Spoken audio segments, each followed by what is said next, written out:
আমাদের কাছে প্রতিটি দিনই সুন্দর। কিন্তু আজকের দিনটি একটু বেশিই সুন্দর। কারণ আজকে সবাই মিলে আমরা চলে যাচ্ছি একটি স্পেশাল প্রোগ্রামের উদ্দেশ্যে। আসসালামু আলাইকুম অ্যান্ড হ্যালো এভরিওয়ান। কেমন আছেন সবাই?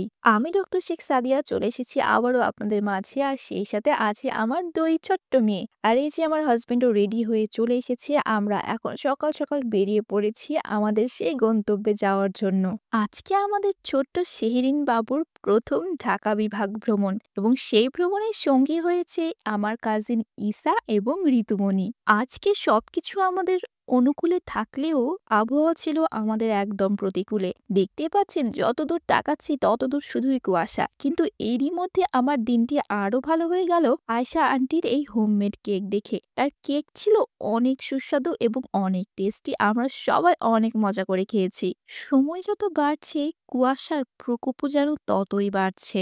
গাড়িতে গ্যাস নেওয়ার জন্য একটি এলপিজি স্টেশনে আমাদের যাত্রাবিরতি করতে হলো কিছুক্ষণ। এখানে সবাই আমরা ওয়ার্ম আপ করে নিচ্ছিলাম। আর এদিকে অরিন তো তার মিমিকে পেয়ে অনেক খুশি, তারা দুজন অনেক খেলা করছে। গাড়িতে গ্যাস নেওয়া শেষ হলে যখন আমরা হাইওয়েতে উঠলাম তখন আমার মনে হলো আমরা মনে হয় ভুল করে সাজেকে চলে এসেছি। চারিদিকে এত কুয়াশা, এক হাত দূরেও আপনি কিছুই দেখতে পাবেন না। শীতকালের এই সকালটা বেশ এনজয় করছিলাম। আর একদিকে চিন্তাও হচ্ছিল এরকম ওয়েদার থাকলে আজকের দিনটাই তো একদম নষ্ট হয়ে যাবে আমাদের। এতটা কুয়াশার মধ্যে আমাদের ড্রাইভার ভাইয়া খুবই সেফলি গাড়ি ড্রাইভ করছিলেন এবং ধীরে ধীরে ড্রাইভ করতে করতে অবশেষে আমরা চলে এসেছি যমুনা সেতুর টোল প্লাজাতে। এখানে টোল দেওয়ার পরেই আমরা উঠে পড়েছি যমুনা সেতুতে। আমার ছোট্ট সেহরিসের যমুনা সেতুতে এবারই ১ম ভ্রমণ এবং সেই সঙ্গে আমার কাজিন ইসারও। এই জার্নিটাকে তো স্মরণীয় করে রাখতেই হবে। আমার ছোট্ট সেহরিনের সবেমাত্র ৫ মাস পূর্ণ হলো। তাই তো হুট করে একটা প্ল্যান করলাম।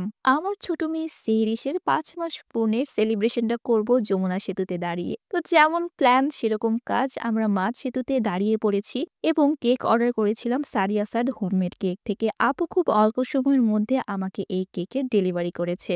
আমার ছোট বড় যেকোনো সেলিব্রেশন সাদিয়া সাদ হোমমেড কেক ছাড়া যেন চলেই না। তো যাই হোক, অবশেষে আমরা কেক বের করে ফেলেছি। এখন আমরা সবাই মিলে এই কেক কাটবো। আমার জীবনের অনেকটা সময় এই সিরাজগঞ্জে কাটিয়েছি, কিন্তু কখনো এভাবে দাঁড়িয়ে ব্রিজের উপরে ছবি তোলা বা ভিডিও করা হয় নাই। অনেক দিনের যদিও ইচ্ছা ছিল, অবশেষে আজকে সেই ইচ্ছাটাই পূর্ণ হলো। এই যমুনা সেতুতে সড়ক এবং রেলপথ দুটি ছিল, কিন্তু এখন রেলপথটি বন্ধ হয়ে গেছে কারণ যমুনা সেতুতে আরো একটি নতুন রেল সেতু উদ্বোধন হয়ে গেছে।